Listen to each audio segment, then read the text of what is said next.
Ramayana Aranya Kanda 10th సర్గ. ఇక్కడ ఎలాంటి పరిస్థితుల్లోనూ ప్రతిజ్ఞకి మళ్ళీ భంగము కలగకూడదు అని శ్రీరాముడు సీతాదేవికి స్పష్టపరుస్తున్నాడు. వాక్యమే తత్తు వైదేహ్య వ్యాహృతం భర్తృభక్తయ శుత్వా ధర్మే స్థితో రామః ప్రత్యువాచాద మైథిలీం. భర్త మీదున్న ప్రేమతో భక్తితో ఎప్పుడు ఉండే సీతాదేవి చెప్పిన ఆ మాటలన్నీ విన్నాడు రాముడు. ధర్మ నిరతుడైన శ్రీరాముడు ఆవిడికి మళ్ళీ ఇలా సమాధానం చెప్తున్నాడు. అన్నీ విని అప్పుడు ఆవిడలో కలిగిన అనుమానానికి అవన్నీ తొలగించే విధానంగా తన ఈ నిర్ణయాన్ని ఎందుకు తీసుకున్నాడో, ఆ మాట ఎందుకు ఇచ్చాడో, ఇందులో మళ్ళీ సూక్ష్మంగా మళ్ళీ ధర్మమే దాగుందా లేదా అన్నది స్పష్టంగా ఆవిడికి అర్థమయ్యేలా చెప్తున్నాడు. సాధారణంగా మనం లౌకికంగా ఏం చూస్తామంటే, నువ్వు కూడా నాకు చెప్తావా అని మాట్లాడతాను తప్పితే, ఏమో ఇన్ని బాధ్యతల్లో ఉన్నప్పుడు ఏదన్నా నేను మర్చిపోయానేమో నాకు గుర్తు చేస్తుందన్న భావనలో చులకనగా చూస్తారు. సీతారాముల్ని ఎందుకు ఆదర్శంగా తీసుకోమన్నారంటే, రాముడు సీతను వదిలేశాడు కదా అన్న భావనలో చూడమని కాదు. ఇక్కడ ఒకళ్ళనొకళ్ళు ఎలా అర్థం చేసుకున్నారో, ఏది ధర్మమో ఏది ధర్మం కాదో, ఎక్కడెక్కడ మాట్లాడాలో అక్కడ నిర్భయంగా తన బాధ్యతను గుర్తు చేసుకుంటూ భర్తని కూడా మళ్ళీ ఇది ఇలా చేసేదేనా చెయ్యందా అన్న స్పష్టతతో ప్రతి దగ్గర అడిగింది. అడిగటానికి కూడా అక్కడ మళ్ళీ అవకాశం ఇచ్చేలాగే ఉన్నాడు. కానీ నాతో నువ్వు మాట్లాడతావా, నాకు నువ్వు చెప్తావా అన్నట్టుగా వ్యవహరించలేదు రాముడు. ఇంత మాట్లాడుతుంటే అవన్నీ విన్నాడు. విన్న తర్వాత అప్పుడు మళ్ళీ సమాధానం చెప్తున్నాడు. హితముక్తం త్వయా దేవి స్నిగ్ధయా సదృశం వచః కులం వ్యాపదిష్యంత్యా చ ధర్మజ్ఞే జనకాత్మజే.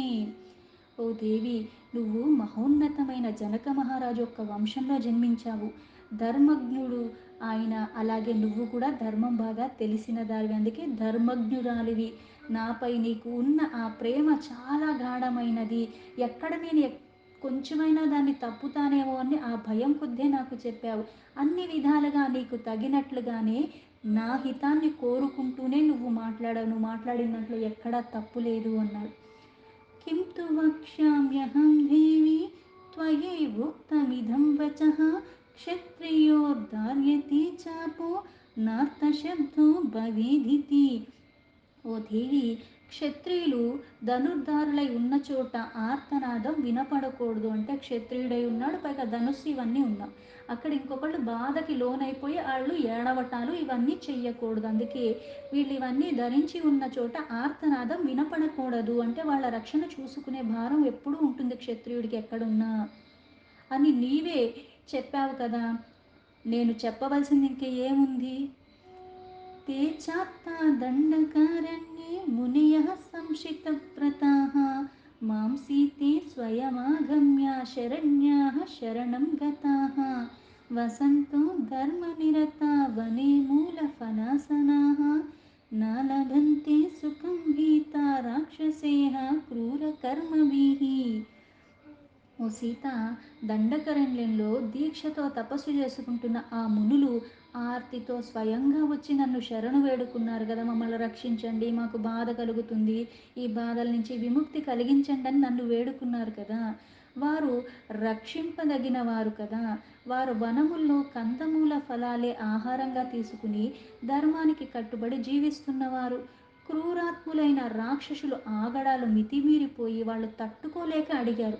భయానికి లోబడిపోతున్నారు. ఎందుకంటే వాళ్ళని ప్రాణాలతోనే వీళ్ళు భక్షిస్తున్నారు. వాళ్ళకి సుఖశాంతులు అన్నవి దూరం అయిపోతున్నాయి. కాళీ కాళే చ నిరత నియమేర్ వివిధీర్వనే భక్షంతే రాక్షసేర్భీమ్యై నరమాంసోపజీవిభిః. ते भक्ष्यमाना मुनयो दण्डकारण्यवासिनः अस्मानभ्यावपद्येते మాముచిర్ద్విజసత్తమాః. వారు వనముల్లో నిరంతరము ఎన్నో రకాల నియమాలు పాటిస్తూ ఉంటారు. తపస్సులో నీలమైపోయి ఎప్పుడూ ఉంటారు. నరమాంస భక్షకులైన ఆ రాక్షసులు భయంకరంగా ఉండి వాళ్ళు ఈ సాధు సత్పురుషుల్ని చంపి తినేస్తున్నారు.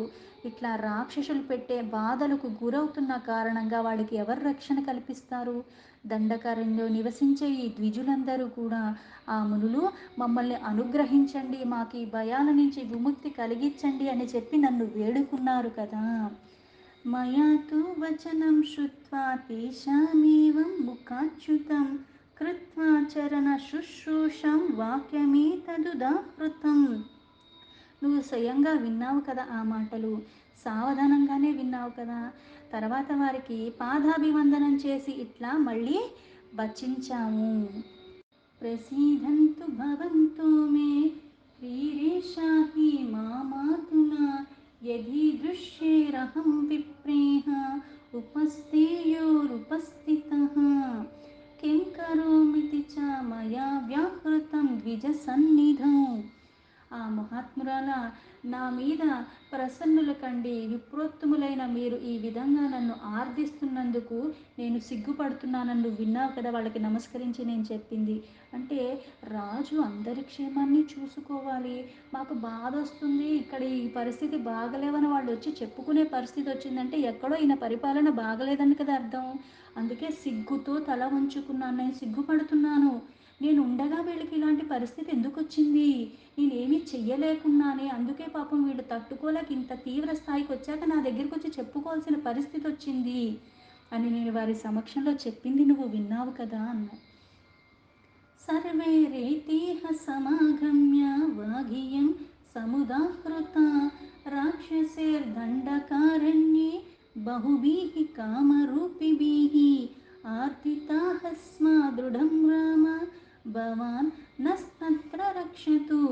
నా దగ్గరికి వచ్చి నన్ను రక్షించండి అని అడిగిన మునులందరూ కూడా ఏకగ్రీవంగా నాతో చెప్పారు కదా, ఓ రామ, కామరూపులైన ఎంతోమంది రాక్షసులు దండకారణ్యంలో మమ్మల్ని ఎన్నో రకాలుగా పీడిస్తున్నారు, ఇప్పుడు నువ్వే మమ్మల్ని రక్షించాలి ఓ పుణ్యాత్మ. మాంసాలు భక్షించే ఆ క్రూరమైన భయంకరమైన రాక్షసులు ఎదిరించటానికి మాకు వీలు కాదు, మేము తపస్సు చేసుకునేవాళ్ళం. హోమకాలేషు సంప్రాప్తాః సర్వకాలేషు చానఘా దర్శయంతి సుదుర్ధర్షా రాక్షసాః పిశీతాసనాః. అందుకునో పుణ్యాత్మ, మాంసాలు భక్షించే ఆ క్రూరమైన రాక్షసులు ఎదిరించటానికి వీలు కాని వారు, ఆ రాక్షసులు వచ్చి మేము హోమ కార్యక్రమాలు చేసుకుంటూ ఉంటే లేదా పర్వదినాల్లో కొన్ని ఏమన్నా మేము యజ్ఞాలు ఇటువంటి విధులు ఆచరిస్తున్నప్పుడు మమ్మల్ని అవమానిస్తూ హింసిస్తూ ఆ కార్యక్రమాన్ని కూడా చేసుకోనివ్వట్లేదు, దానికి ప్రతిదానికి విఘ్నం కలిగిస్తున్నారు. రాక్షసే దర్శితానాం చ తాపసానాం తపస్వీనాం గతిం మృగయమానానాం భవాన్నః పరమాగతిః. క్రూర రాక్షసులు పెట్టేడి హింసలు తట్టుకోలేక తపోధనులమైన మేము మిమ్మల్ని ఆదుకోమని ఇక్కడ వెతుక్కుంటూ వచ్చాము, మమ్మల్ని ఆదుకునేవారు మాకు దిక్కెవరు లేక ఇప్పటికి మీరు మాకు దిక్కు. మా తీవ్రమైన తపప్రభావంతో ఆ నిశాచరులను హతమార్చేటి శక్తి మాకు కలదు, కానీ మేము సంవత్సరముల కొలది నిష్ఠతో చేసుకుని కష్టపడి సంపాదించుకున్న తపస్సు కారణంగా వచ్చిన బలాన్ని వీరి కోసం ఖర్చు పెట్టడం మాకు ఇష్టం కూడా లేదు. కామం తపః ప్రభావేన శక్తా హంతుం నిశాచరాన్ చార్జితం తు నేచ్చామః తపః ఖండయితుం వయం బహువిఘ్నం తపో నిత్యం దుశ్చరం చైవ రాఘవ తేన శాపం న ముంచామో భక్ష్యమానశ్చ రాక్షస్యేహ. ఓ రామ, మా తపస్సులు నిత్యం ఎన్నో విఘ్నాలు ఎదురవుతూనే ఉన్నాయి, తపస్సు చేయటానికి కూడా చాలా కష్టమైపోతుంది. ఆ కార్యక్రమాన్ని మేము చేసుకునేలాగా ఆ కారణంగానే ఈ రాక్షసులు మమ్మల్ని తినేస్తున్నాయి, ఇట్లాంటివి మేము చేసుకోలేకపోతున్నాం, వాళ్ళు మమ్మల్ని అదును చూసుకుని తినేస్తున్నారు. వారిని శపించుటకు మేము సిద్ధపడుట లేని కారణంగానే మమ్మల్ని ఇంకా భక్షించేస్తున్నారు, మేము శపించట్లేదు కదా. తథ్యర్థమానాన్ రక్షోభిః దండకారణ్యవాసిభిః రక్షణస్త్వం సహ భ్రాత్రా త్వజ్ఞాతా హి వయం వనే. వారిని శపించుటకు మేము సిద్ధపడి లేము. అంటే ఎంతో కష్టపడి తపస్సు చేసుకొని తెచ్చుకొని ఇట్లాంటి వాళ్ళ కోసం మేము ఎందుకు దాన్ని వదులుకోవాలి? దండకారణ్యంలో సంచరించేటి రాక్షసులు హింసలన్నవి మేము తట్టుకోలేకపోతున్నాం. అందుకే మీరు లక్ష్మణుతో వచ్చి మమ్మల్ని కాపాడండి. వనవాసులమై మాకు ఇక మీరే పరమగతి. నువ్వు తప్పితే మమ్మల్ని ఆదుకునేవాడు ఇంకోవాడు లేడు రామా అని వాళ్ళు అడిగారు కదా. ఇవన్నీ నువ్వు విన్నావు కదా. మయా చేతద్వచః శ్రుత్వా కార్త్యేన పరిపాలనం ఋషీణాం దండకారణ్యే సంశ్రుతం జనకాత్మజే. ఓ జానకి, ఆ ఋషుల అభ్యర్థన, నన్ను వేడుకున్న రీతి నేను సావధానంగా అన్నీ విన్నాను. వినకుండా నేను రక్షించేస్తాను, నేను వచ్చి చంపేస్తానని ఏం చెప్పలేదు. ఇవంతా నీ కళ్ళ ముందే జరిగింది కదా. వాళ్ళ అభ్యర్థన అంతా కూడా చాలా సావధానంగా విన్నాను. నన్ను ఆశ్రయించిన ఆ ఋషులకి విరోధాన్ని కలిగిస్తున్న వాళ్ళు నాకు శత్రువులే అవుతారు కదా. అందువల్లనే రాక్షసుని పూర్తిగా చంపేస్తాను, వధిస్తానని, ఆ దండకారణ్యవాసులైన ఋషుల్ని కాపాడుతానని అందుకు నేను ప్రతిజ్ఞ చేశాను. ప్రత్యక్షంగా నాకు శత్రువు కాకపోయినా నా రక్షణలో ఉన్నవాళ్ళు, నేను ఎవరికైతే రక్షిస్తానని చెప్పానో వాళ్ళకి శత్రువు నాకు శత్రువే అవుతాడు. సంశ్రుత్య చ నా శక్యామి జీవమానః ప్రతిశ్రవం మునీనామన్యథా కర్తుం సత్యమిష్టం హి మే సదా. నా ప్రాణం ఉన్నంత వరకు నేను చేసిన ప్రతిజ్ఞను నేను వదలలేను. దానికి నేను కట్టుబడే ఉంటాను. ఆ ఋషులకు ఇచ్చిన మాట నిలబెట్టుకునే తీరుతాను. సత్యాన్నే నేను పరిపాలిస్తాను. సర్వదా అలా ఉండటమే నాకు ఇష్టము. అప్యహం జీవితం జహ్యం త్వం వాసీతే సులక్ష్మణ నతు ప్రతిజ్ఞాం సంశ్రుత్య బ్రాహ్మణేభ్యో విశేషతః. ఓ సీత, అంతేకాదు మాటను నిలబెట్టుకొనటానికే నా ప్రాణాలనైనా నేను వదిలేసుకుంటాను, కానీ మాట మాత్రం తప్పను. అంతేకాదు, అందుకే నిన్నును లక్ష్మణ్ణి సైతం కూడా నేను మాట నిలబెట్టుకోవటానికి వదులుకోవటానికైనా నేను సిద్ధమే. ఎలాంటి పరిస్థితుల్లోనూ నేను ఇచ్చిన మాటను మాత్రం వెనక్కి తీసుకోను. దానికి తగ్గట్టే నా ప్రాణం పోయినా మీ ఇద్దరిని వదిలేసుకోవాల్సిన పరిస్థితి వచ్చినా సరే. అందున బ్రహ్మజ్ఞానులైన బ్రాహ్మణులకు ఇచ్చిన మాటను నేను ఎన్నటూ కూడా మరవలేను, వదలలేను. తదవశ్యం మయా కార్యం ఋషీణాం పరిపాలనం అనుక్తేనాపి వైదేహి ప్రతిజ్ఞాయతు కిం పునః. ఓ వైదేహి, ఋషీశ్వరులు నన్ను అడగకున్నా సరే వాళ్ళకి ఎప్పుడూ రక్షించే భారం నాది కదా. అది ఆవశ్యక కర్తవ్యము. అలాంటిది నన్ను అడిగాక కూడా నేను రక్షించకుండా ఎలా ఉంటాను? ప్రతిజ్ఞ చేసినప్పుడు ఇంకా చెప్పవలసిన పనే ఉంది. దానికి నేను కట్టుబడి ఉంటాను అన్నాడు. మమ స్నేహశ్చ సౌహార్దాత్ ఇదముక్తం త్వయా నఘే పరితుష్టోస్మ్యహం సీతే నహ్యనీశో అష్టనుష్యతే.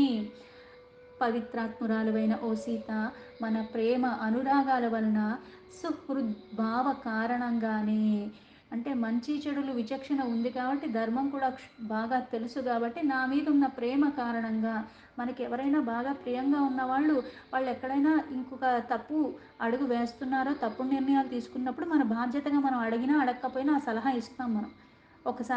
ఒకసారి చూసుకో, ఇది తప్పేమో అని నాకు అనిపిస్తుంది అన్నదన్నా మనం చెప్తాం. పోతే పోనీ ఏదన్నా చేసుకొని నాకెందుకు అని విడిచిపెట్టము. అలాగే నీకు నా మీదున్న ప్రేమ కారణంగానే ఈ విషయాలు నువ్వు ప్రస్తావించావు. ఇందులకు నేను కూడా ఎంతో సంతోషిస్తున్నాను. ఆత్మీయులు కాని వారిలో ఎవ్వరూ కూడా ఇట్లా మాట్లాడరు. మన వాళ్ళు అనుకున్నప్పుడు వాళ్ళ బాగోగులు మనం కోరుకుంటాం. ఏమో ఈ నిర్ణయం సరైనది తీసుకున్నాడో లేదో అన్నట్టుగా ఒక నిమిషం అడుగుతాము. మనల్ని అడిగినా సరే సలహా ఇవ్వకుండా పోతే పోని ఎప్పుడు అనుకుంటాం? వాళ్ళ మీద నీకు ఎటువంటి అనుబంధం లేనప్పుడు. అప్పుడు మనం అలా వదిలేస్తూ ఉంటాం. సదృశం చానురూపం చ కులస్య తవ చాత్మనః సధర్మచారిణీ మే త్వం ప్రాణేభ్యోపి గిరీయసి. ఓ వైదేహి, నీ స్వభావానికి, నీ వంశానికి తగినట్లుగానే నువ్వు మాట్లాడావు. నువ్వు నాకు ప్రాణాల కంటే ఎక్కువ. నువ్వు నా సహధర్మచారిణివి కదా. అందుకే ధర్మాచరణలు నాతో కూడా పాలు పంచుకుంటున్నావు. ఇలా ఎవ్వరూ ఉండరు నువ్వు తప్ప.